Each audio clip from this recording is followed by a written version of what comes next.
Hayırlı Perşembe. Dünyadaki vatan söyleyen qarindoshlar. Bugün 2024-yili 1-oyning 18-kuni haftaga payshanba vatandaşlarımız. Bugün yana sizlarga azroq yangiliklarni tanishtirmoqchi. Men uchun aytgan vaqtning o'zida vatan millatni so'ydigan do'st kim, dushmani kim? Mayli o dunyodagi mushriklar dunyosi bo'lsin va yoki boshqa dunyo bo'lsin, o'zining do'sti kim, dushmani kim buni biladigan aziz vatandoshlar uchun aytgan vaqtning o'zida bir xush xabarni so'zlayman. Ammo o'zining do'sti va dushmanini hech qanday ishni farq etolmaydigan mizanizoy davrdan kelgan bizning muqaddas dinimizni o'zining qallasi bo'yicha an'ana asosdagi o'zining tushunib olgan narsalarni din deb tushunayotgan ham tushuntirayotgan insonlar uchun aytgan vaqtning o'zida bir xush xabar emas vatandoshlar. Bugun meniki so'zlaydigan temam Pakiston Iron urushi yuz beramdi degan tema bo'ladi vatandoshlarimiz. Meni leksiyalarimni anglasanglar doimdagidek shunday xalqaro vaziyatdan u yerda urush bo'lamdi, bu yerda urush bo'lamdi, shu masalalarni men millatimga tushuntirib keldim. Ikkinchidan, millatimizning zodi qaysi maydonda turishning muhimligini o'zimizning milliy manfaat uchun, milliy davlatimizni qurish uchun, asli keltirish uchun muhimligini ta mushkam qadar 2018 dan tortib tushuntirib kelayotgan inson vatandoshlar. Biz Muşu devlet kuruş meseleleri kelgan vaqtimizda burundan tortib, mayli Yoqub Bey davrida bo'lsin va yoki ikki Cumhuriyet davrida bo'lsin, biz o'zimizning tutayotgan maydonni to'g'ri tanlayolmaganlikdan, haliqi ko'nlarda bir gap bor, bir nima topolmay bir nimaga usibdi degandek shunday ishlar bilan biz to'g'ri maydonda turmaganligimiz uchun ziyonni ta bugunga tortib kelgan vatandoshlarimiz. Bugün Xudoga shukr millatimiz ko'pincha masalalarda, hamma masalalardagidek to'g'ri maydonda turyapti. Ko'pchilik Uyg'urlar to'g'ri maydonda turyapti. Ya'ni Amerika, Yevropa, Isroiliya qatorliq, ya'ni bizni qo'llagan davlatlar 51 davlat qatorida millatimiz mushkamga turib keldi va shunday bo'lishini umid qilaman vatandoshlarimiz. Chunki bu bizning milliy manfaatimiz. Başka dünyadaki müşrikler dünyasına milli menfaat qanchalik kerak bo'lib bugun Xitoy Rossni tutgan bo'lsa, Uyg'urlarning milli menfaati yüzünden Amerika, Yevropa davlatlarini do'st tutishi bu to'g'ri oqilona yo'ldir. Bu jarayonning o'zida mizanizoy davrdan kelgan dinni xato tushunib olgan, millatimizga dinni xato tushuntirayotgan mizanizoy davrdan kelgan insonlarning tushuntirishi bugungi madaniyatli dunyoda, bugungi madaniyat deyishimizga sababimiz internet hamma narsadan o'rganay desa to'g'ri xatoni farqlantiruvchilik informatsion uchuviga erisha oladigan bugungi dunyoda undaq mizanizoy davrdan kelgan insonlarning bizga o'zi tushunib olgan dinni, özü tushunmagan dinni bizga din deb tushuntirish orqali bizning oldimizda to'sayotgan insonlar bundan endi to'sanmaydi vatandoshlarimiz. Chunki bugungi dunyo ikki narsadan shunday qattiq zerikdi. Yodinglarda bo'lsin vatandoshlarimiz. Biri dunyo terrorizmdan zerikdi. Ikkinchisi diktator va kommunizmdan ashaddiy zerikdi dunyo. Ilgari dunyo internet hamma narsalar ochiq bo'lmagan davrning o'zida Mesela Pakistan'da misal alaylik, Pakistandagi insonlar dunyo mushunda o'xshaydi deb tushungan bo'lsa, bugun ko'z oldimizda internet degan narsa dunyoni bir yerga keldi, bir yerga yig'di. Shuning bilan Pakiston qanday dunyo ekanligini tushungan bo'lsa, yana men misal qilsam Norvegiyaning qanday ekanligini internet uchur orqali bugungi dunyo tushuna oladi ham tushunyapti. Shuning uchun bugungi dunyo terrorizmning shuncha qattiq zerikdi, kommunizm diktatorlikdan zerikkan bo'lsa, bundan keyin dunyo ikki narsa uchun har davlatga isyon qiladi. Men ilgari vatandoshlarga degan ozgan 58 davlatda urush portlaydi. Chunki bugungi dunyo demokratiya bilan diktatorlikdan iborat ikki qutbga bo'linib bo'ldi deb shunday deb tushungan vatandoshlarimiz. Anda bo'lgan bo'lsa, qayerlarda urush portlamagandek turdi. Buni internet dünyasida azroqli bir siyosiy xabarlarni ko'rishni xohlaydigan insonlar buni nayt yaxshi tushunib oladi va shuni bila oladi. Yodinglarda bo'lsin, bundan keyin dunyo ikki narsa uchun isyon qiladi. Ya'ni ikki narsaga nafrat bilan qaraydi. Davlatki bizga o'xshash milliy etnik tarkibi orqali o'zining davlatini asliga keltirmoqchi bo'lgan butun dunyodagi insonlar diktator kishilarga bundan qo'zg'olonlarni boshlaydi vatandoshlarimiz. Bu faqat vaqt masalasi. Ikkinchidan, dunyo zerikkan shu terrorizm masalasini, terrorizmni mayli u mushriklar dunyosidagi terroristlar bo'lsin, qanday dunyodagi terrorizm buni yo'qotishga tirishadi va yo'qotadi vatandoshlarimiz. Meni bugun so'zlaydigan temam Pakistan va Iran urushi bo'lamdi degan temani so'zlayman vatandoshlar. Undan burun men azroq o'zim qo'shib olgan bir narsalarni ko'pchilikka deb ketmoqchi. Men ilgaridan tartib shu The Economist'niki o'tgan yil tartib ilgari ayrim setib olgan ba'zi maqolalar chiqqan vaqtimizda ayrim setib olsin bo'ldi uni. O'tgan yildan tartib men shu The Economist'ga mushtari bo'lib kelgandim. Bir yillik vaqt bugun shu birinchi oyning natijasi to'shqan. Uni bahası nayt qimmatandi. Onu setib olmaydısınız, o'qisiniz, o bir bilim, o bu mükemmel bilim endi. Nurg'un nasl intayin aqlli qadamlar ishlaydi bu yerda. Shuning uchun men ko'pincha dunyoda chiqayotgan muloyizlarning to'g'ri xatoligini o'rganmagan vaqtimizda The Economist'ga kirib, shunga doir maqolalar chiqqan bo'lsa o'qib, buni to'g'rilab kelgan. Demak, shu o'g'lim nima desa, The Economist'ga mushtari bo'lgan vaqtim to'shqanti, ortiqdan 5 kun o'tib ketgan. Qarsam 10 kundak o'tib ketdi. Ular meni taqimadi. Taqimgandan keyin shunda men o'zim chiqib ketdim. Chiqib ketgandan keyin menga The Economist'dan bir shaxs telefon qilibdi. Telefon qilib, "Sen shundan mushtir bo'lganda shunda deydi, men bu qimmatga endi o'zinglar bilasizlar deb shunda desam erkin. Sen agar xohlasam, shu aslidagi bahoning yarim bahasi nayt azon to'xtaydi. Yarim baho bo'yicha hozir yana sen bu mushtirlik olamiz, mushtirlik ko'rgan deb ashundaq nurg'un yaxshi gaplarni qilib yana yarim baho mancha aytgan vaqtda intayin yaxshi baho. Shu baho bilan The Economist'ga yana qaytadan mushtir bo'ldim. Bu orqali men The Economist'dagi insonlarga, shu bilimli shaxslarga ko'pdan ko'p rahmat deyman. Yana birisi buni so'zlashimdagi sabab The Economist'ning bundan keyin dunyo vaziyatiga doir yaxshi chiqqan maqolalar bo'lsa tarjima qilib men ko'pchilikka tunishtirman vatandoshlar. Tunishtirib o'taman. Bu bir deydiganim.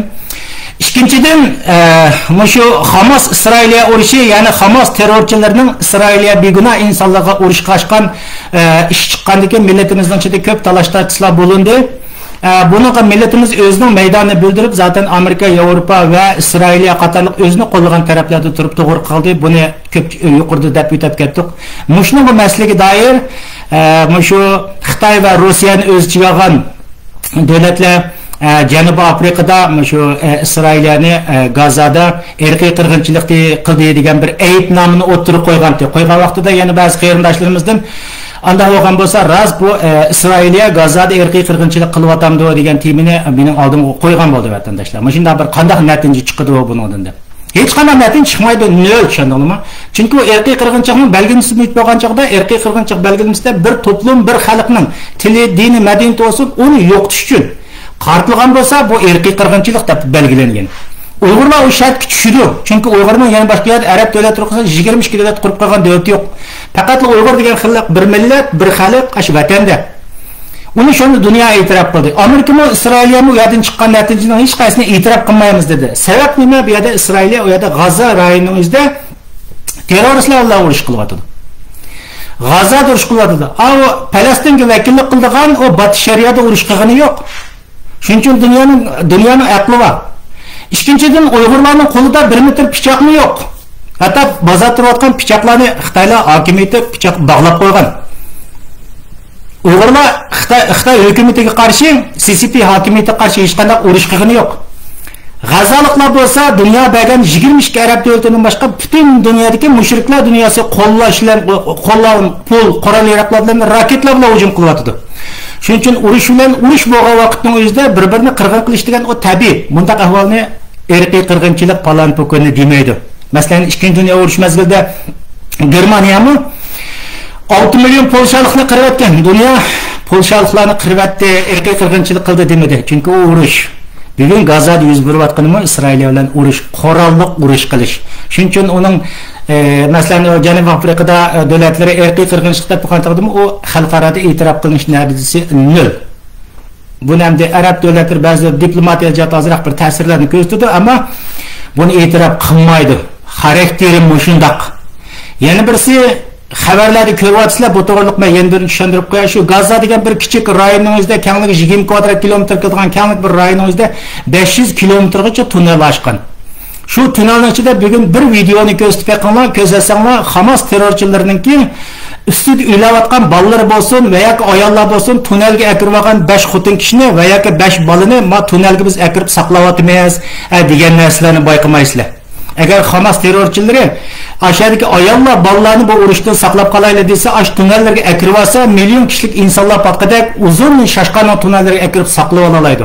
Terörist degan mana shundoq, teröristda qon to'kish bo'ladi, o'ldirish bo'ladi, uning zihniyat, o ashindaq zihniyat. O'zining bolalarining, ayollarining o'lishini bular dunyoga biz shundoq bizni o'ltiryapti deb ko'rsatmaymiz deyish orqali o'zining begunoh insonlarni o'zlari Hamas terrorchilari bombalar o'ltiryapti. İspatınız bo'lsa, mana yo'llasangiz bo'ldi, Hamas terrorchilarining masalan 5 balani 100 yushirinib olgan tunnelga mana akirib saqildik degan bunda bir videolarni siz topolmaysiz. Maqsad dunyoda shunday propaganda yaratish orqali ashundaq qon to'kish voqealarini o'zlari keltirib chiqadi vatandoshlarimiz. Bu meniki deydigan gapim shu vatandoshlarimiz. Undan boshqa bugungi dunyoda ekologik muhitlar cho'ng o'zgarish bo'lgan o'xshaydi. China Ansa institutining xabari qargan vaqtda 2 kun avval mening bilishimcha Uyg'ur davlatining shimolida, ya'ni Uyg'urning shimolida men shundaq qattiq qoyirib 3 metrda qoyirib shu ashroyiniga kelgan turistlar sayohatchilarni qaytarmagandan keyin buni Xitoy hukumatining tikchorlar yetkazayotganlik xabarlarini ko'rsatyapti. Qarasangmi, bizning bu Norvegiyada hozir bizning Bergen shahrimiz yomg'ir bak yog'adigan rayonda, bu yerda hozir qarasangmi hamma yoqqa butun Yevropadagidek qolsang Osiyo degan qobilatida, demak bu bizning Bergen shahrimizning o'zida odatda yomg'ir eng jiq yog'adigan qish vaqtida qayoqqa vaqtida azroq yig'ib qo'yib bir haftadan keyin yana erib ketadigan yerda. Demak bir dunyoning ekologik muhitida o'zgarishlar bo'layotganiga o'xshaydi. Bunda xabarlarni jiq ko'rib turibdik. Bu to'g'riliq biz uchurlarni yetkazmagan. Endi qanday o'zgarishlar bo'ldi? Qurg'oq rayonidagilar yo'l yig'in rayoniga o'zgaramdi, yo'l yig'in rayonidagilar qurg'oq rayoniga o'zgaramdi, biz buni bilmaymiz vatandoshlarimiz. Ammo shunday bir ekologik muhitda o'zgarish bo'ladi degan gaplarning azroq bir rostda ko'rinyapti mening tushunchamga. Bundan başqa men azroq bu temaga kirishdan burun vatandoshlar, tunugun 17-siyla kuni Rossiyaninki Boshqirdiston degan yerda bir shunday bir qattiq namoyishlar bo'lgan voqeani nimaga qo'ydi? Shu sotsial medialarda chiqqandan keyin buning tafsil jarayonini kechadan yaxshi o'qib o'rganib chiqdim. Chiqsak bu Rossiyaning Boshqirdiston degan yerda xalqlar ko'tarilib ketibdi. Poytaxtdagi adamlar şu mesela Boshqirdistonninki nemis to'g'riliq masalan u davlatda nurg'ilgan qalayim qanchaqlar bor ekan, masalan Rossiya Ukrainaga ko'pligib askarlarni yetkazib o'tibdi. Endi bu to'g'riliq so'zlab kelsak, Rossiyaning o'zimi vatandoshlar bir diktator davlat, u yer uchurlarning hammasi yepiq, haqiqiy real ahvolni uqmaymiz. Ammo tunugun ingliz tilida Ukrainalik bir qiz bola bu to'g'riliq bir 15 minut atrofida so'zlabdi. Şunu anlap, ben özellikle azrak bir informasyon uçurga ega bo'lgan bo'ldim. O qizning deyishicha, şu Rossiya rayonlarida masalan Tataristonda alayda huquq bor ekan, boshqa Stalinning hali ko'p alayda huquqlari bor ekan, alayda huquq degan vaqtning o'zida masalan ba'zilari Ukraina urushini rad qismi bo'ladigan o'xshaydi va yoki masalan Ruslar nurg'unlarningki Qozog'iston O'rta Osiyoga kasimi bo'ladigan huquqlari bor ekan. Ammo bu yerda Boshqirdistonga Rossiya hokimiyati bunday huquqni bermagan ekan. Ular boshqa rayonga ishlash uchun bo'lsin, O'rta Osiyo boshqa yerlarga boramaydi ekan. Shuning uchun bu yerda bir aktivist mushum norozilik masalalari tufaylidan hukumatga noroziligini bildirgan vaqtimizda uni 4 yillik qamoq jazosiga hukm qilamiz degan vaqtimizda Boshqirdistondagi butun xalq qo'zg'alib ketibdi endi. Bu yerda demakchi o'g'ini nima degan vaqtimizda unda Rossiya urushiga qarshi bo'lishi mumkin. Boshqirdiston xalqininki o'ziniki boshqa respublikalar bo'lgan huquqidimi yo'q bo'lgan huquqini asliga keltirishni buni nima deyotdi? Yani shunday huquqimiz bo'lmaganlikdan biz Rossiyaga berib shu qizning deyishicha bular Ukrainaga berib ko'pincha o'ylayotganlari Boshqirdiston shu Saxalin o'rnidagi yerlarni insonlarni jiqapirib o'ylayotgan gap. Shuning bilan bu yerda bunday bir namoyishlar ko'tarilibdi vatandoshlar. Shuning uchun bu to'g'riliq uchurni men Facebookda va qo'shib qo'ygan 2 minutlik men bir ko'rsatib qo'yay. Endi o'zimizniki temizga kiraylik. Yana bu yerda Erkin Ro'zi yolg'on so'zlayotdi, yolg'on uchurni deyotdi deyish mumkin. Chunki bugun bizning millatimizning bundaq ishlarga kelgan vaqtning o'zida biroz nima deymiz? Tuhmat atishga bek yomon.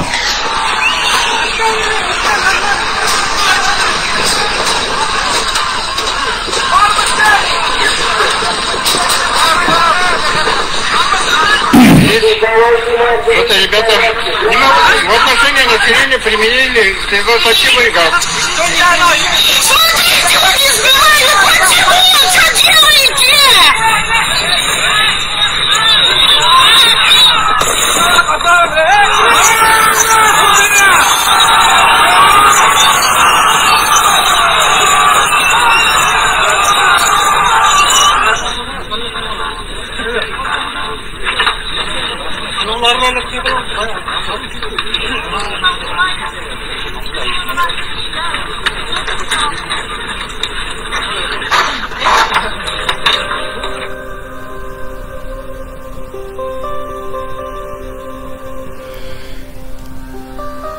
Şu aktivist bana aşırken beyatin bir sekreterler qağımni aşı videoga kirib o'zinglar ko'ringlar bu jarayonning hammasini 2 minut qo'ysin men ko'rsatib o'tamay.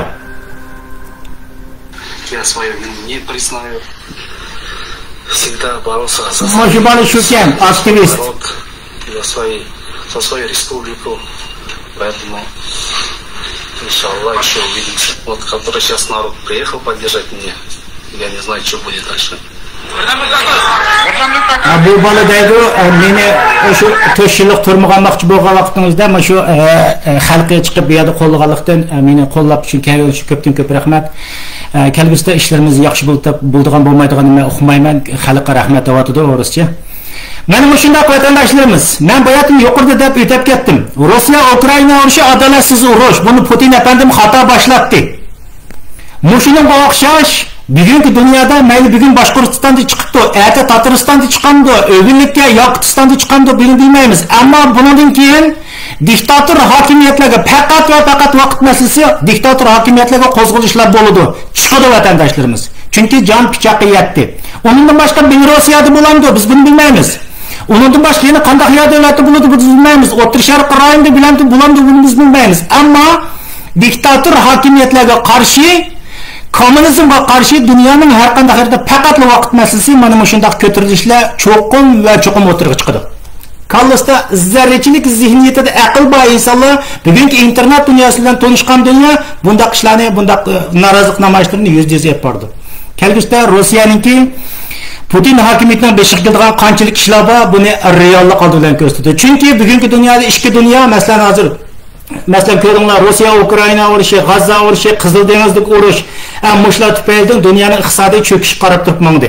Cho'kishlar qarab turibmandan keyin xalq dunyoning qayerdan qanday yaxshi kelganini, o'ziga nima ishlarning kelayotganligini internet orqali tushuna oladi. Shu orqali o'zining diktator hokimiyatlariga qarshi mayli dunyoning qanday yer bo'lsin, mayli Jungodan chiqqandan o'qmaymiz, ammo bu ko'tirishlar kelgusida bo'ldig'ini aniq vatandoshlarimiz. Oldin so'zimda men deb aytib ketdim, Qizil dengizda urush bo'landi degan kechiringlar kiyimimizni dedik. Ani ko'rdinglar vatandoshlarimiz, qachonki Hamas Isroilga urush portlagan vaqtimizda butun dunyo chavak chekib ketgandi. Chavakchilar mana endi Hamas Isroilni yo'qotdi, voy onda qildi, voy manda qildi tashviq qildi. Bugun hozir 100 kundan oshdi, bombalab Hamasning hamalarini teshishlarini tiqib joylaydiganini joylab qo'ygan vaqtimizda uning kayinda Hutiylar bu Qizil dengizda azroq bomba atgan bo'ldi. Atgandan keyin Amerika qatorliq davlatlar buni darrov imtiyoz qaytarmay turibdi. Shuning bilan bu dunyoniki yana oldingi suhbatda deb qo'ygan bu iqtisodiy ahvoliga ziyon yetadiganligini, bahoni hammasini qimmatlab bilgandan keyin bu yerda 10 necha davlat Qizil dengizga yig'ildi. Endi Amerika g'arb dunyosini unda bo'lsa Hutiylar unda qilib o'tadi, bunda qilib o'tadi degan vaqtimizda Amerika va koalitsiyon kuchlari 60 nuqtaga birinchi kuni o'tgan yakshanba kuni mening bilishimcha o'tgan yakshanba kuni Hutiylarning 60 nuqtasini shiddat bilan bomba qildi. Ular bir qator jimigan bo'ldi. Ikkinchi kuni yana bir qator bomba qilgandan keyin bular hozir yana bir haftadan oshdi jimib qoldi. Mana bu shunday vatandoshlarimiz. Mana mushundaq ahvollar mushundaq vatandoshlar.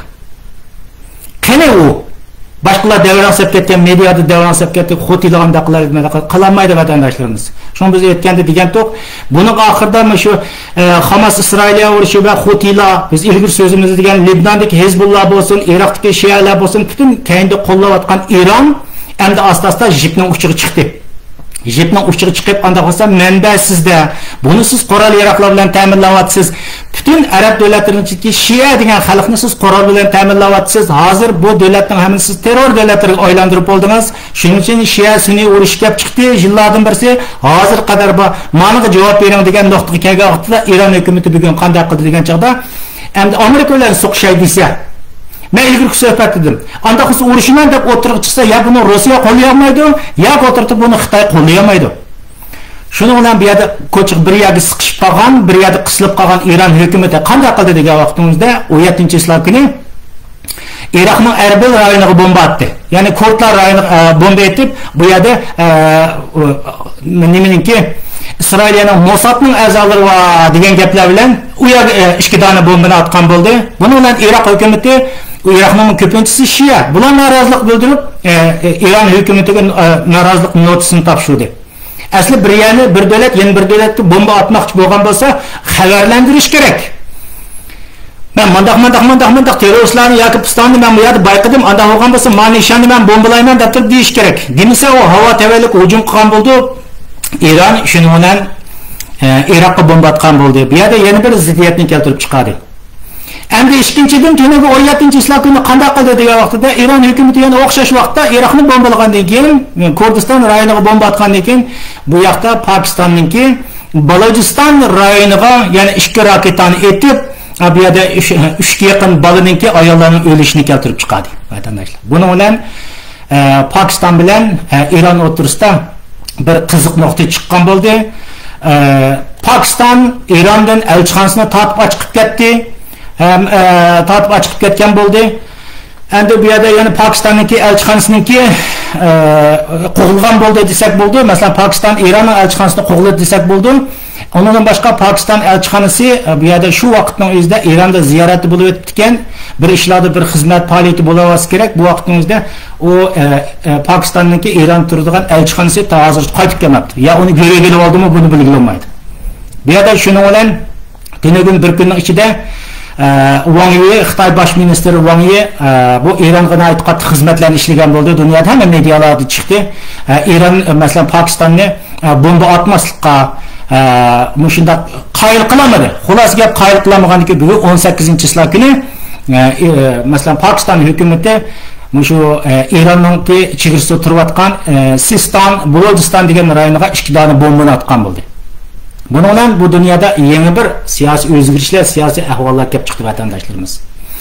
Agar mushuninga Iron hukumatı bugun Amerika bu xulosa nima degan Iron hukumatı Amerika va Yevropa bilan urush qilishga toqati yo'q, jur'ati yo'q. U ibtidoiy davrga qaytib kirdi. Shuning uchun bugun Iron qanday qilish kerak desa, unda bo'lgan bo'lsa, men bir yerdan baribir urush qilmasam, bomba atmasam, mening ichimdagi xalqim ilgi bir yil avval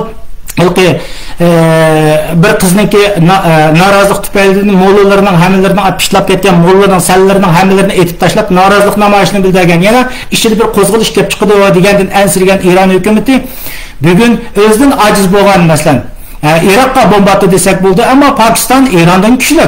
Masalan yadro quroli bor. Pokistonda Irondan qanday qilsa uning nuklear atom qurollariga ega, o qanday kuchli bu yoqqa hujum qilgan bo'ldi, bomba atgan bo'ldi vatandoshlarimiz. Endi bu yerga men nima uchun bu yerda Balojiston masalasi o'rtaga chiqdi degan narsalarni men tushundirman kuchimning yetishicha. Buning uchun men bu yerda bir o'zimniki bu to'g'riliq qo'ygan bir masalan Pokiston elchixonasiniki so'zlagan so'zni avval ko'pchilik qo'yib beray vatandoshlar. Endi men Balojistonniki jo'grafiyalik o'rni qolgan oriq ko'nirishni men so'zlab beraman.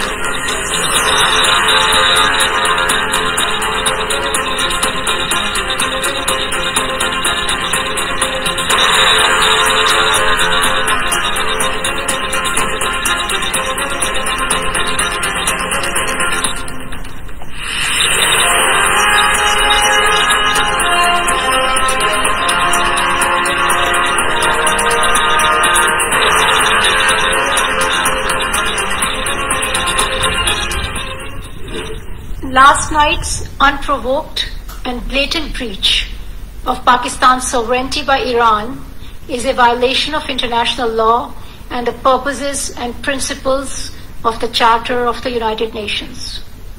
This illegal act is completely unacceptable and has no justification whatsoever. Pakistan reserves the right to respond to this illegal act, and the responsibility for the consequences will lie squarely with Iran. We have conveyed this message to the government of Iran. We have also informed them that Pakistan has decided to recall its ambassador from Iran, and that the Iranian ambassador to Pakistan, who is currently visiting Iran, may not return for the time being. We have also decided to suspend all high-level visits which were ongoing or were planned between Pakistan and Iran in the coming days. Men bu Pakistan tarafından degan gepi vatandaşlar, bayatın ben dep boldum elçixonasıniki tatip etkenligi to'g'riliq mana shu voqeani so'zladim. Pakistonga o'tirib qo'yib qo'ydim. Bu yerdeki nokta yadımlarda bo'lsin vatandaşlar. Men ilgirki suhbatlarimda shunday degan. Masalan 2 yil, 3 yil avvalda bundaq suhbatlarni takrorlab o'tganki suhbatim dedim, kelgusida Iranning %100 parchalanganligini men so'zlagan vatandaşlarımız. İranning etnik tarkibida masalan 40 milyonga yaqin Ozarbayjonlikning borligini, mana bu shuga Sistan, Balojiston xalqining Ironda borligini va u yerda turkmanlarning borligini, bu ahvollarni men ko'pchilik aytib o'tib, ilgari suhbatlarimizda Pokistonning ozkam 4 ga bo'linganligini men deb bo'lgan. Masalan Panjob, masalan Kashmir, masalan Baloj qatorliq bu rayonlarga kelgusida parchalanib ketganligini men so'zlagan. Nima uchun parchalanib degan vaqtda dunyo masalaga degandek, endi u qorong'i davrdan ketdi. Men ilgari suhbatlarimda dedim, bugungi dunyo etnik milliy tarkibiga bo'linish dunyosi. Mayli Uyg'uring bo'lsin, sen o'zingninki etnigingda chuntu deb deyishimdagi sabab mana shu. Bugun har qanday bir millatning o'zining diktator kuchlarga qarshi qo'zg'alib, o'zining etnik milliy tarkibiga davlat qurishga dunyo yo'l qo'ydi. Yo'l qo'ygan doiramizda qo'ldan kelsa hali ko'p davlatlar buni qo'llaydi. Shuning uchun dunyo etnik milliy tarkibiga bo'linadi. Bu yak Pakistan parçalındı veya ki Pakistan bilan Afg'onistonda o'tirishda urush bo'ldi veya ki mesela İran bilan Pakistan bu rayonimizda veya ki mesela Kashmir meselesi tufaylidan Hindiston, Pakistan, Xitoy o'tirishda bu yerda urush chiqib degan so'zlarni biz ilgirki so'zlarimizda takrorlab o'tgan vatandaşlar.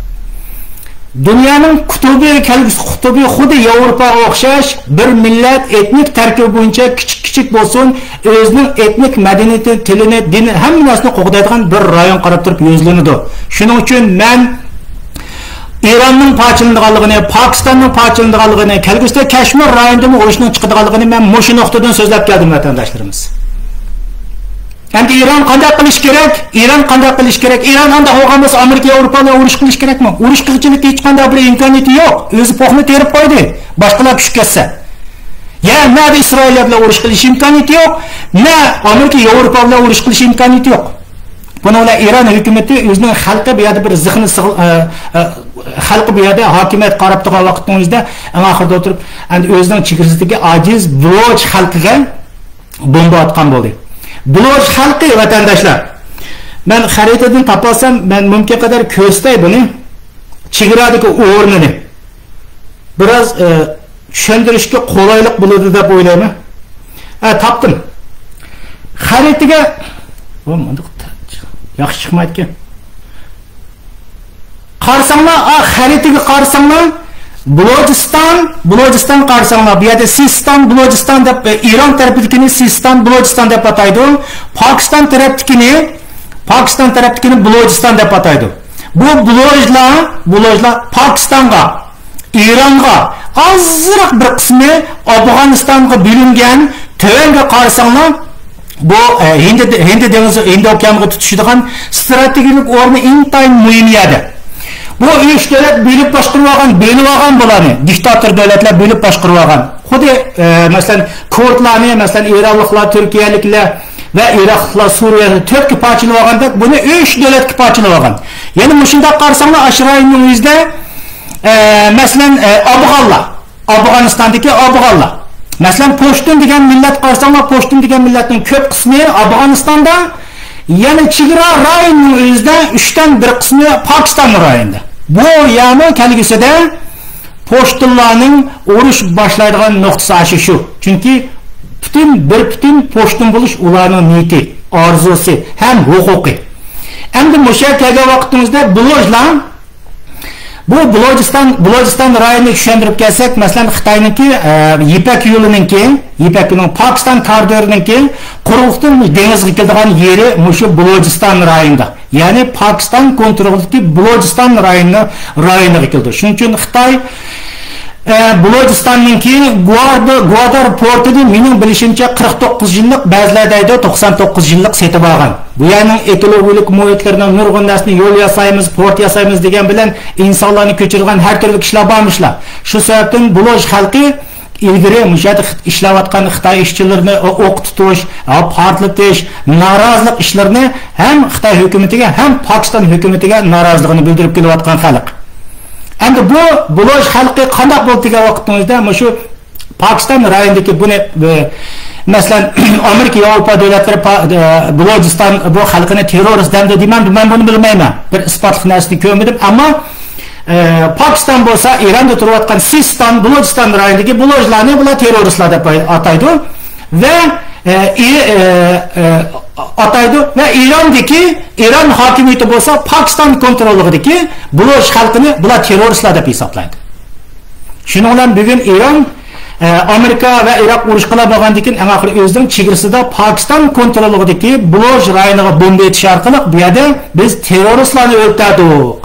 Chunki Bulojiston rayonidagi Pokiston kontrolidagi Bulojiston terrorlik armiyasi doim chegaradan kirib Moşu İran tavalligidagi Siston Bulojiston bilanki yeshilchiroq yiqib berish asosida bizning chegara turayotgan qurolli qism armiyalarimizni o'ltirdi. Shuning uchun biz bularga bomba atdik deb shunday deydi. Odatda Eron Pokistonga bomba etishdan avval chuqur Pokistonni xabarlantirish kerak. Bu diplomatik qoida. Bu yerda xabarlantirmay u Pokiston tavalligidagi Bulojiston xalqiga bomba atgandan keyin bu yerda Pokistonmi bu bombani otdi. Şunu bilan ikkisini o'rtasida saqlab turyapti hozir. Agar Eronda haqiqatan Amerika Yevropa bilan urush qilmadi, endi bo'lsa Pokistondan bo'lsa urush qilaman. Pokiston bilan men urushman degan niyat bo'lsa, bugun aytmoqchida bu urushni bombalarni ko'proq etish kerak. Ammo atmamdu bu to'g'riliq biz bir narsani bilmaymiz deb muloyiz maqollar nurg'un narsalar chiqmadi. Ammo yodinglarda bo'lsinki vatandoshlar, xuddi Buloj xalqi bugungi kurdlarga o'xshash Buloj xalqi bugungi Uyg'urlarga o'xshash o'zining ozodligi, erkinligi, mustaqilligi uchun kurash qilayotgan xalq. Bulojiston masalan Pokiston qurilishidan avval o'zining mustaqillik davlatini e'lon qilgan, keyin e'tirof qilmay Pokistonga tiqib berib etilgan cho'ng kuchlar tomonidan. Aşırayını monopol qilayotgan cho'ng kuchlar tomonidan. Bu Buloj xalqiniki, bu Bulojiston ozodlik armiyasininki Xitoy bo'lsin va yoki bo'lib Pokistonga bo'lgan harakatlar ta hozir qadar to'xtab qolgani yo'q. Bu yerda endi masala nima chiqdi degan vaqtimizda endi dunyoga hozir dunyoga nima chiqdi degan vaqtimizda dunyoga anda bo'lsa Buloj degan bir xalq bor, bir millat bor, u kim degan narsani o'tirib chiqqan bo'ldi. Yana birisi nima degan vaqtimizda biz ilgari deb o'tgan ve yoki Xitoy bilan Hindiston o'rtasida ve yoki Pokiston bilan Hindiston o'rtasida ve yoki Pokiston bilan Eron o'rtasida ve yoki Afg'oniston bilan Pokiston o'rtasida bu rayonda urush chiqadi deganimizdagi birdan bir sabab shu vatandoshlarimiz. O rayon endi o'ziniki bugungi dunyoda etnik milliy tarkibini xuddi bugun Bulojlar Eronga qarshi turgan bo'lsin, Pokiston hokimiyatiga qarshi turgan bo'lsin va yoki boshqalarga qarshi turgan bo'lsin, u burundan tortib biz mustaqil bo'limizda qurolli harakat qilayotgan tashkilot a'zolari harakat qilayotgan vatandoshlarimiz. Shuning uchun bu yerda Eron hukumati endi Pokistonga bomba etish orqali bu yerda bir yangi bir biz qo'shiladigan, zaten men qo'shiladigan bir reallikni o'tirib chiqdi. Men deyman vatandoshlarimiz. Men u Nizam-Uzoy davridan kelgan, bizning dinimizni o'zining kallasini tushuntirayotgan bu insonlarga men o'xshamayman. Chunki bu Pokiston, Eron bo'lsin, bu yerdagi mushriklarning dunyolari bizni sotdi. Men takror dedim, burundan tortib sotdi. Hozir bugun setyapti. Bizning xalqaroda hech qanday bir yerda harakat qilish huquqimizning hammasini bo'g'ib qo'ygan bo'lar bular. Imonsiz bo'lar. Bu gülan mening arzumchi bo'lgan vaqtimizda bugun Eronga chiqib, butun bombalarni Pokistonga yog'dirishni umid qilaman. Pokiston o'zining nuklear qurollarini, yadro qurollarini ekib, Eron o'tirib toza qo'yishni umid qilaman. Bir-birining qiyig'iga kirib ketishni umid qilaman vatandoshlarimiz. Kechiringlar.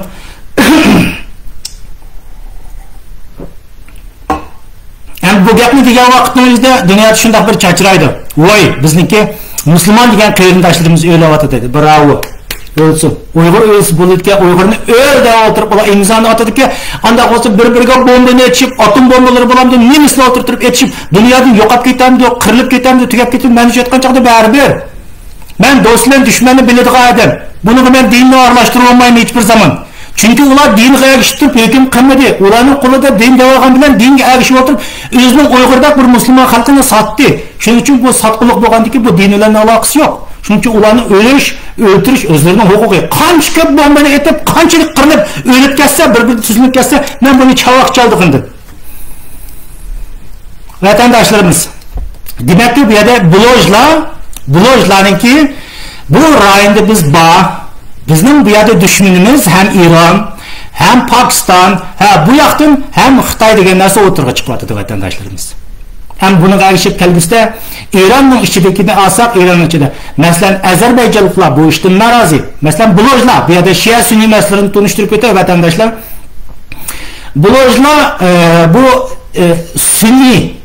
sunniylar bu İran'ı adeta boş durmakta. Bu İslam dünyasına katalizatörlük rolünü oynayıp bütün Arap dünyasının Şia ve Sünni'de vardı parçalap vergin çıkarvatkan İran yani bu şeytanı oyunları bilen bu şeytan mollaları Pakistan'da cinayetmağın gep. Bu yer mulay çıkıvatkan mulazim haberlerde Pakistan'da bunun narazı yaptık. Neymişler degen çağda bu Pakistan'ın 15% 20% ahalisi Şia'ya. Bu Şia'ya girip siyasi faaliyetlerini ep verip hatta bazı suikast faaliyetlerini yapmadan dikin Pakistan'la İran'a nispeten narazı ekandik. Ama bu yerdeki blojlar, demek çoğunun blojlar Sünniler. Şu bu hazırki vaqtimizda hem de dünyada vatıda İran'da azırak işler boğan vaqtimizda blojlar bu İran hakimiyetiga qarşı çıkıdı dedi. Demek bu yerda Sünni ve Şia to'qinishi yana qayta ko'tarilish ihtimolli boğan vaqtimizda bunu noktadan algan vaqtimizda bu blojlar Sünni mezhebidagi insonlarga vatandoshlarimiz. Hem bugungi dunyoda xulasa blojlar kim degan bir siyosiy nuqta hem de bu medyanın dikkati bu Afganistan, Pakistan bu rayonga keldi vatandaşlarımız. İş qanday başlanıp vatandaş. İş nereden başlangan? Ben ilgiri dedim. Dünya urushi chiqsimi Uyg'ur degan ol tarif uchun chiqadi dedim. Uyg'urning masalasi 2018-yilga qachon yeb turibdi. Dunyo teshib oldi, yodingizda bo'lsin. Uyg'urning masalasi qachon Amerika g'arb dunyosidan kun tartibga elinib kelibdi? Rusya Ukrayna urushi kelib chiqdi.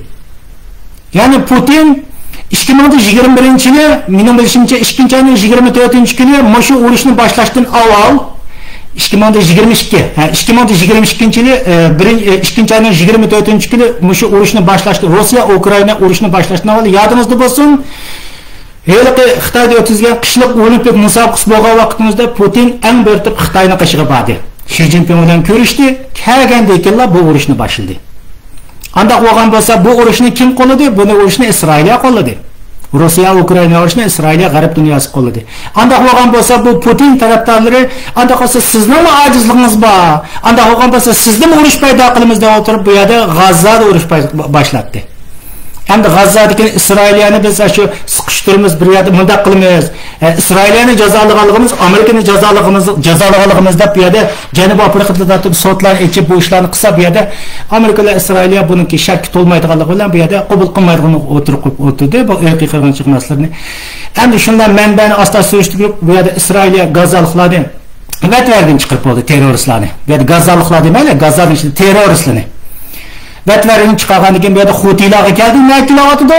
Hutilarni o'tib bu yerda Eronga kelyapti. İran o'tirib bombasini Pokistonga yetyapti.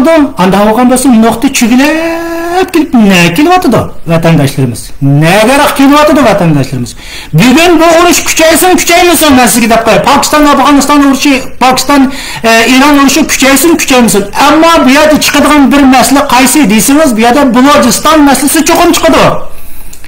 İkinchidan Pokistondagi Balojiston masalasi cho'qim dunyoda kun tartibida urush tinchlik hal bo'lmasa, xuddi kurtlarniki epiroqdan faoliyatlarga o'xshash bu rayonning o'zining kuchini qurol orqali ko'rsatdi. Bu yerda Pokistondagi masalan Kashmirliklar bo'lsin, Panjabliklar bo'lsin, bu ish keladi vatandoshlarimiz. Yana bu rayonga qarasangiz, ashuna qo'shni o'xshash chegarada bo'lgan masalan Kashmir ilgirki suhbatlardan deb o'tib ketgan Kashmirning ozroq bir qismini Xitoy hukumati bizning Uyg'uriston qo'shib bergan. Hindiston kontrolida Kashmir va Pokiston kontrolida Kashmir va bu uchsining o'rtasidami bu chegara turadigan Kashmir masalasi bor. Kashmirliklar texmo harakat qilyapti, texmo blojlar o'xshash o'tirib ekanmidi. Bu keladi vatandoshlarimiz. Bunda qurolli harakatni siz ko'rasiz. Ikkinchidan men bu yerdan deb o'tib ketgan masalan pochtalar, Pokiston bugungi pochtun, ya'ni Pochtiniston, men uni Afg'onistonda men Pochtiniston deyman. Bu pochtalarning 3dan 2 qismi Afg'oniston turgan bo'lsa, 3dan 1 qismi yana Pokiston kontrolida. O'xshash chegarani ikki tarafga ayrilayotgan Pokiston kontrolidagi pochtalarni ular harakatga tayyor vatandoshlarimiz. Yana birisi Pokiston hukumati yomon ko'p dunyodagi butun terroristlarning o'g'isi Pokiston. Terroristlarning o'g'isi Pokiston. Bu yerga terroristlarni Pokiston shuncha ko'p chiqib oldi. Bular qanday qiladi eng oxiri shunday bir etnik guruhlar, hamsi etnik guruhlarning qurolli tashkilotlari bor. Masalan, bulojlarning hozirgi Eronga tajovuz Eron bomba atgan bu yerdagi bulojlarni dunyo Pokiston hukumati va Eron terrorist deb ataydi. U yerda Kashmirliklarning bo'lsin, Panjabliklarning bo'lsin, dunyodagi qanday qilib kelsangiz, bu yerdagi bu terroristlarning o'g'isi Pokiston. Uni hokimiyat mushkamga qanday betaraf qilishni bilmaylik vatandoshlarimiz. Shuning uchun men birinchi qator O'rta Sharqdan cho'ng urush yuz beradi degan temaning o'ziga kelganda Isroiliya shunday degan. O'rta Sharq rayonidagi terroristlarning hammani bomba bomba qo'yib yoki Hizbullah deganlarni shu davlatning armiyasiga qo'shadiganni qo'shib, Suriyadagi terroristlar bo'lsa, terroristlarni Turkiya oldiganlarni u yoqqa qo'g'lab, undan eshib qolganlarning hammalarini shu Eronga qo'g'lab, Eron orqali men Pokistonga tiqib yetdi degan gaplarni men degan. Bardaga yeriga barda, ashiyaga barda deb shunday degan vatandoshlar. Terroristlarning o'g'isi qayan? Terroristlarning o'g'isi Pokiston bilan Afg'oniston. Men birinchi qatimliq suhbatimda buni deb aytib ketdim vatandoshlarimiz. Bu keladi vatandoshlarimiz. Isroiliya uni qilishga majbur, chunki chegara rayonimizda shuncha ko'p Hizbullohning 100 ming terroristi bo'lsa, Eron ta'minlagan, Eron qo'lga berayotgan Hizbullohninki va bu yoqdan Suriyada o terroristlar bo'lgan bo'lsa, Iroqda terroristlar bo'lgan bo'lsa, bir davlat u yoqdan nafas uchun qanday qilish kerak? Xotirjamlik kerak bu yerda. Hamasni ujuqtigan vaqtning o'zida, Hamasni tinchitgan vaqtning o'zida bu yoqda Hizbulloh, bu yoqda Iroqdagi terroristlar, bu yerdagi Suriyadagi terroristlar bo'lgan vaqtida u rayonimizda Isroiliyalar emas. O rayonning xalqi erkin nafas ololmaydi. Shuning uchun uni tozalash kerak. Dunyo bunidikin tozalaydi. Yodingizda bo'lsin vatandoshlarimiz. Ayda to'shik tiqadiganning hammasini tiqib, urushadigan odamlarniki joy-joyini teptirdi. Masalan, blojlar bo'lsin, unda bo'lsa kim bilan urush qilasiz, unda bo'lsa Eron bilan urush qilamiz, urush qiling. Qildigan nishonlarga hamon chugurt o'tirib akab qo'ydi. Pokistondagi terroristlar masalan Afg'oniston bilan urush qilmoqchi bo'lgan bo'lsa, ular o'rlik erkinlikka, anda bo'lgan bo'lsa shu yo'lga kelishdan boshqa amal qolmaydi. Endi u alqi mizon-nizoy davrdan kelgan mollalarningki bizni dunyoda ikkili millat bor, bir kofir, bir musulmon deb o'tirib, Amerika, Yevropaga hammasini dushman ko'rsatib qo'ygan davrlar asta-asta oxirlashidi. Shuning uchun ichimizda mizon-nizoy davrdan kelgan shu eshakvash insonlarniki Uyg'urlarni har zaman mushriklar tarafda turishga, Amerika, Yevropani dushman tutishga, butun dushmanninki Amerika, Yevropaga ko'z uchun shu qadar tirishlik sabab naqashi shu. Ya'ni aşı rayonning o'zida bayatayotgan Pokiston, Afg'oniston, Xitoy bu rayonning o'ziga terroristlarning bu yoqdan ketishi, jiroqlarga ketishni planlayotgan ishlar shu vatandoshlarimiz. Endi mening tushuncham shu Iroq, Suriya, Afg'oniston ham yerga yig'ilib ketgan terroristlarni gom bombani qo'yib, pokiz tozalagan vaqtimizda eshib qolganlarning hammasi aşı rayonga yig'iladi. Endi bir-biri bilan o'tirib qanday qilib degan vaqtimizda, ya'ni shu Nizamizoy davridan kelgan shu mo'llarningki fatvochilar bilan Shia Sunni degan urushlarga kirib bir-birini toza qilishida kelib. Aş gom bir-birini o'tirib, aş Allohning tiliga o'tirib toza o'ltirdi. O'tasin. Shunda qilsin. Uyg'urniki tashqi dunyo turganlarniki vaqt kelgan vaqtimizda masalan Shiasini qo'llamdi, Sunnisi qo'llamdi, meni chetga chiqdi baribir. Men uchun baribir. Bir-birini qanchalik o'ltirishi, qanday qilishi meni chetga chiqdi baribir. O shu Nizamizoy davridan kelgan shu mo'llarning insofiga bog'liq. Ko'ramiz bu ishlarning jarayonini. Ama reallik aşındak buldu vatandaşlarımız, yadınlarda bolsun. Bulojistan halkı bugün dünyaya özel menba degan narsani o'tirib qo'ydi. Bundan keyin masalan Kashmir halkım o'rayimizda menba deb o'tirib chiqdi. Pokistondagi pochtalarni menba deb o'tirib chiqdi.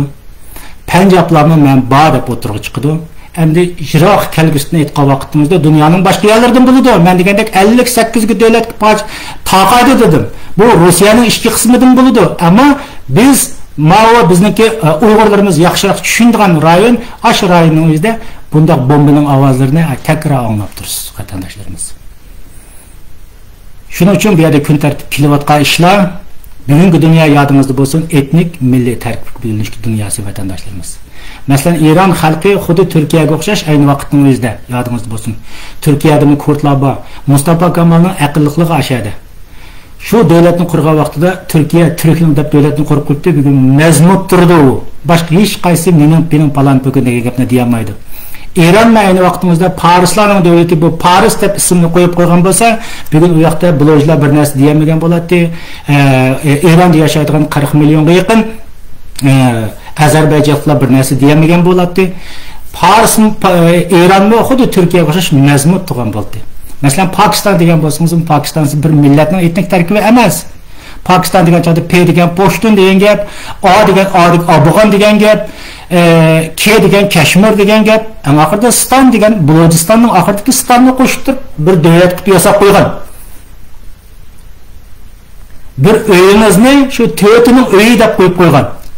Anda bo'lmasa birinchi avlod buni qabul qilgan bo'lsa, endi uchinchi avlod kelgan vaqtimizda anda bu yerda haqqimiz bor deb aytadi vatandoshlarimiz. Shuning uchun biz buni har qanday vaqt mening internetda deyotganim Uyg'ur davlati, Uyg'urning davlati, Uyg'urning zimini, Uyg'urning vatani degan gaplarni men deb aytaman vatandoshlarimiz. Asos yo'q gap emas. Shuning uchun bu yerda bu voqealar kelib chiqdi vatandoshlarimiz. Eng oxirida deydiganim Eron bugun saram bo'ldi. Bu yeni kelgusida Shia va Sunnidan iborat bir urushni chiqarishning oldida turdi. Shia va Sunnidan iborat bir urushni chiqarishning oldida turdi. Chiqasin. Chiqarish huquqiy bo'linki. Ash mollalar agashgan qanchalik mushriklar bo'lsa, mayli Sunniylar dunyosini bir-birini qirishib, o'ltirishib, bombalanishib tugab ketsin dunyodan. Tüp tuzib ketsin va chavaqchilib o'tirib. Xulosa mening millatimni sotdi, mazlumni sotdi. Men hech bir zaman Qoralga qoral ularga urush qilayotgan insonlarni men mazlum demayman. Gazzaga o'xshash 22 hatto butun dunyo Rus Xitoydan tortib qo'llayotgan insonlarni siz mazlum deb qanchalik tushuntirsangiz, men mazlum demayman. Mazlum desa mening millatim mazlum, Uyg'urim mazlum. Shuning uchun bugun Eronning bugungi sistemasi qalbdan chiqib ketdi. Bugun Iroqqa bomba atgan bo'lsa, Pakistan'a bomba attı. Pakistan ne olacaksa yeni mi köp bomba nasılsın? Eğer İran mesela yadı diye oturup Türkiye'ye bomba etip koysun, ben ondan şaşırmayım. Yani İran yadı diye oturup mesela bir yaktık ben ilgircik tekrar aldım. Azerbaycan'a bomba etip olsam ben ondan hiç kandak şaşırmayım vatandaşlarım. Sizler şaşırıp gittiniz. Endi benim hoş olduğum devrim geldi. Benim milletimin satqanlarının özüne kırışıdığın devirler geldi ve kilovatıdı. Yadımlarda bo'lsa vatandaşlar. Shuning uchun bu xalqaro vaziyatga diqqat qilib qo'yasizlar. Bugun meniki so'pitim mushagichi bo'lsa, ikkinchidan men ko'pchilikka dedim, masalan, The Economist'niki bundan yaxshi xabarlar chiqsa, muloyiza chiqsa, buni obdan yoq tarjim qilib, bundan men ko'pchilikka yana tunishtirishni davomlashtirman. Vatandoshlarimiz qilayotgan ish, men bu yerda bekorga saran qilib bekarda o'tib vaqtim shunda bir jiqlig'idan va yoki zerikib qilmay ekranga chiqmayman. Millatimiz shunda real masalalarni bilsin, tushunsin. Ilgari to'g'ri maydonda turamagan bo'lsa, bugun to'g'ri maydonda tursin. Do'st ekan, dushman ekan buni bilsin deb o'tirib bu ishlarni o'tirib qo'yapmiz. Mening muqaddas dinim bilan hech bir zaman yadim bo'lsin, dushmanligim yo'q. Muqaddas kitobim bilan hech bir zaman dushmanligim yo'q. Yadımlar bo'lsin, buni sizlar yaxshi tushunsizlar vatandoshlarimiz. Endi ko'pchilikka daqqa vatandoshlar bundaq suhbatlar doim bo'ldi. YouTube kanalimga a'zo bo'lishinglarni umid qilaman vatandoshlar. Facebookda nayt ko'p cheklim bor. Bak ko'p cheklimlar bor. Buni biz mal emas dunyodagi hamma insonlar, medialar shug'ullanayotgan insonlar buni yaxshi bildi. Mayli o ko'rilish jihatdan bo'lsin, qaysi jihatlardan bo'lsin ko'p cheklim bor. Hatto YouTube'da cheklim bor meniki. Shundoq bo'lsa-mu qarindoshlarimiz YouTube kanalimga a'zo bo'lishinglarni umid qilaman. Facebook'a so'zlagan narsalarni men shu hamon YouTube kanalimga qachilab qo'yman. Qolganini YouTube'dan yo'llamoq biroz oson. Boshqa qarindoshlarga Facebook'dagi yo'llash imkoniyati bo'lmagan avvalosida YouTube kanalimdagi mushu mening leksiyalarimni boshqalarga yo'llab qo'yishinglarni men umid qilaman vatandoshlarimiz. Boshqalar foydalansin, boshqalar tushunsin vatandoshlarimiz. Bu yerda qarindoshlarimiz yaxshi yozibdi. Bu yerda qarindoshimiz qarindoshimiz Erkin Elzat deydi. Etib bo'ldi, hozir ko'rdimda shunday dedi. To'g'ri. Endi bu yoqdan Rayhon ustaydi. Bizning ustozimiz Erkin Nuruz efendim, men sizdan faxrlanman. Muloyingizdan to'g'ri suyundim. Rahmat Rayhan ustozim, rahmat sizga. Qo'llaringizga ko'pdan ko'p rahmat. Buni mana shunday taqib qo'yishinglarni umid qilaman vatandoshlar. Boshqalar foydalansin vatandoshlar. Xo'sh, unda bo'lgan bo'lsa, ko'rishishga omon bo'laylik.